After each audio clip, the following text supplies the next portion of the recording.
Eh bien, salut à tous et à tous, c'est Lapirios. Aujourd'hui, on se retrouve pour un nouveau deck profile sur le deck héros, plus particulièrement héros de la destinée, puisque c'est mon archétype préféré. Alors, vous verrez, il n'y a pas que du héros de la destinée, mais globalement, la decklist tourne autour de ça.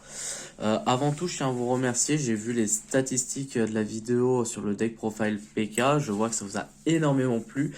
Je compte faire prochainement une update de la decklist au vu de la banlist qui modifie quand même le deck, notamment par la limitation et puis l'interdiction de la link. Donc ça va changer trois choses. Bref, on va passer au deck profile héros. On va commencer avec 3 célestes.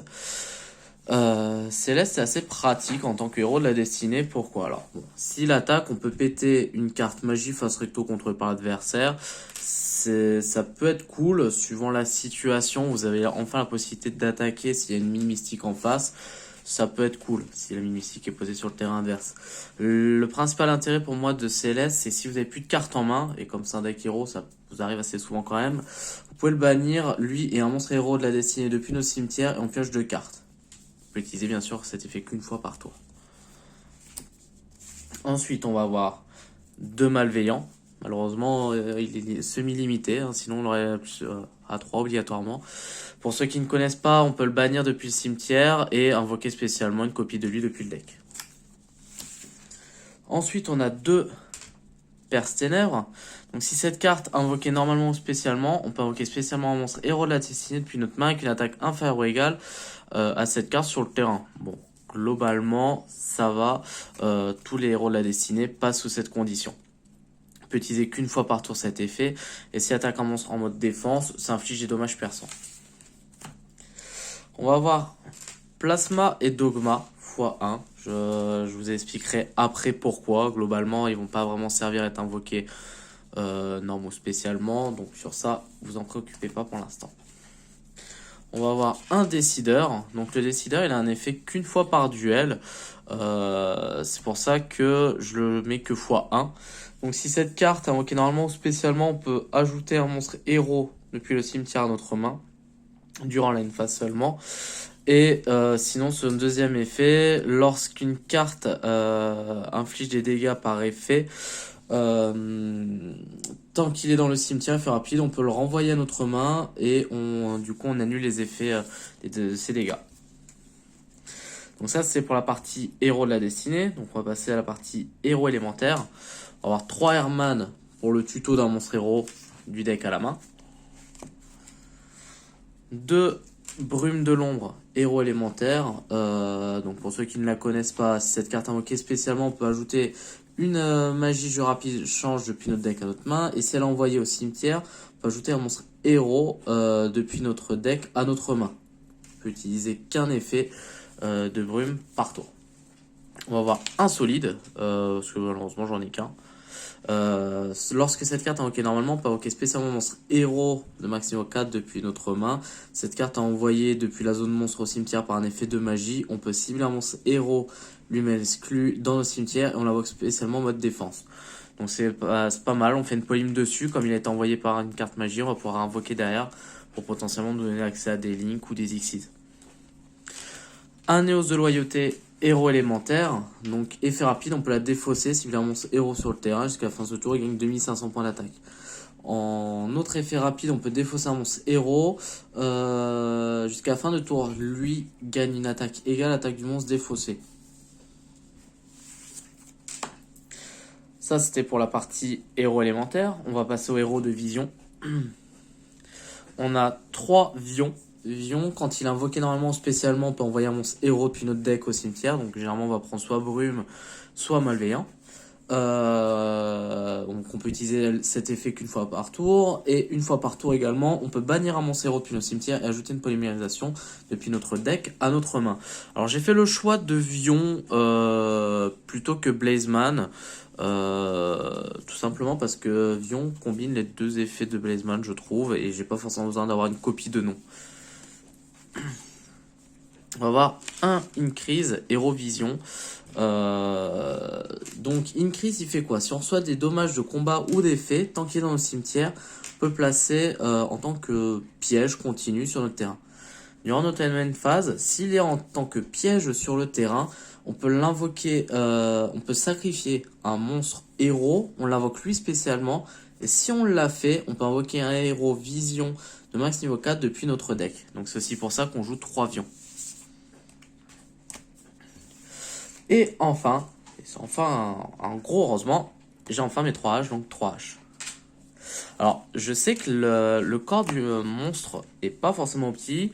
Un liquide et peut-être un solide en plus aurait été cool. Mais au vu de la cote de liquide, pour l'instant, on se maintient à ça.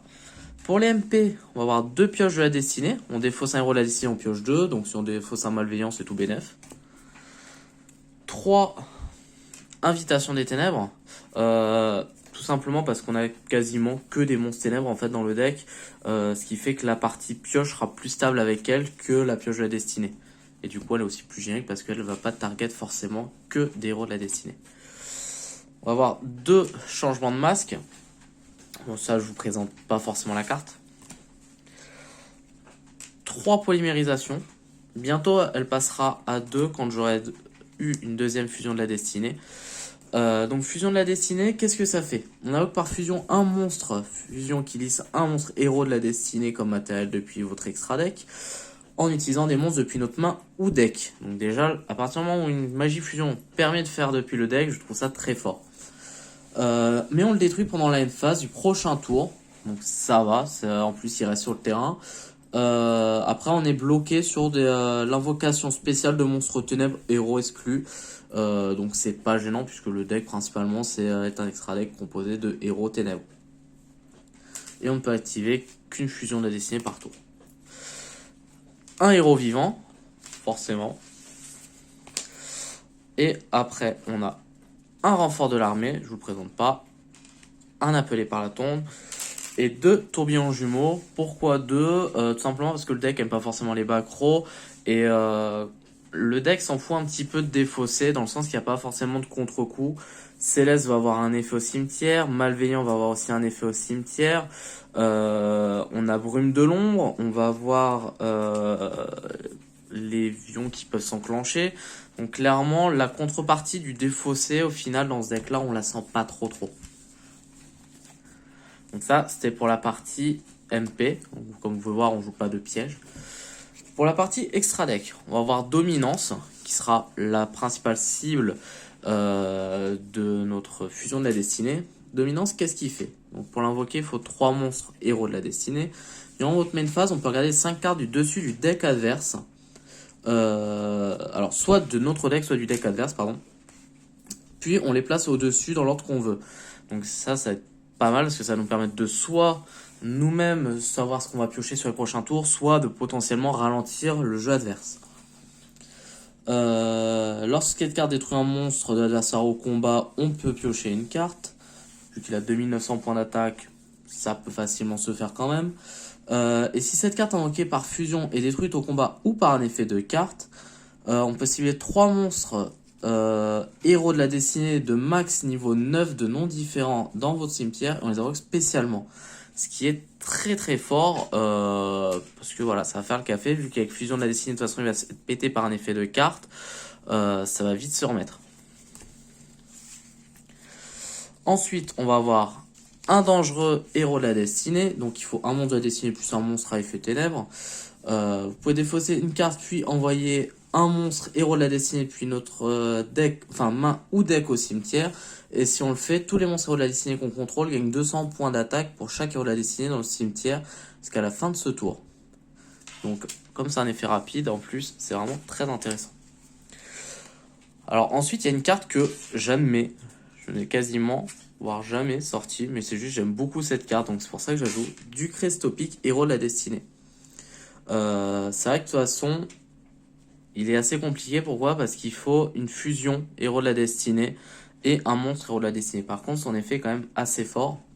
Si cette carte est invoquée par fusion, on peut invoquer par fusion un monstre fusion depuis notre extra deck en utilisant des monstres depuis notre main ou terrain comme matériel fusion. Une fois par tour, effet rapide, vous pouvez cibler un monstre sur le terrain, on le fait devenir indestructible au combat ou par des effets de carte, et si on le fait, aucun joueur ne reçoit de dommages de combat d'attaque impliquant le monstre. Donc le fait qu'il une petite polymérisation sur pattes, c'est vraiment très intéressant, je trouve. Ensuite, donc, je vous avais parlé de Dogma et de Plasma. On va voir le soldat dragon de l'ultime destinée. Donc, pour l'invoquer, il faut Plasma et Dogma. Une fois par tour, vous pouvez cibler un monstre contrôlé par l'adversaire, détruisez la cible. Et si elle était face recto, infligez des dommages à votre adversaire égaux à l'attaque qu'elle avait sur le terrain. On ne peut pas mener une battle phase ce tour où on active cet effet. Une fois par tour, durant le stand-by phase, si cette carte est dans le cimetière, vous pouvez bannir une carte héros de la destinée depuis le cimetière et invoquer spécialement cette carte. C'est quand même un ton à 3000, c'est pas déconnant. Surtout qu'on peut facilement l'invoquer, je vous montrerai après pourquoi. On va avoir Trinity, Héros Vision. Donc lui, pour l'invoquer, il faut 3 monstres héros.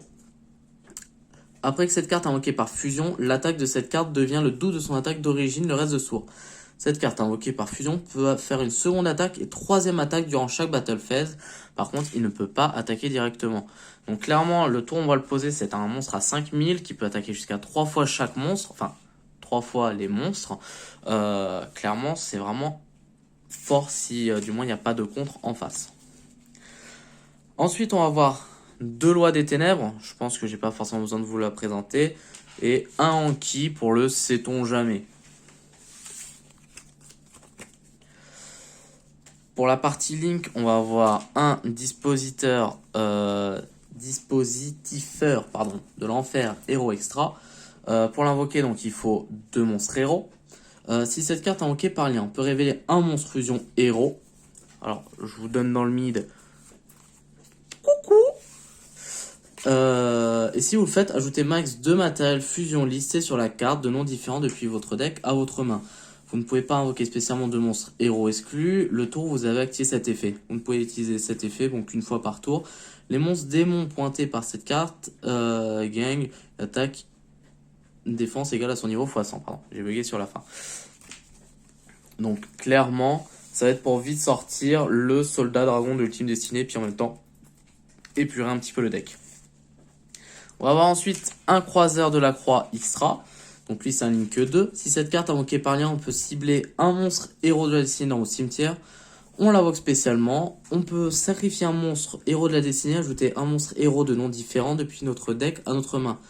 On peut activer que ces effets, enfin un de ces effets, alors une fois chaque effet, pardon, j'ai du mal à m'exprimer, qu'une fois par tour, et ensuite on est bloqué sur les monstres héros en invocation spé, comme l'autre, c'est pas gênant.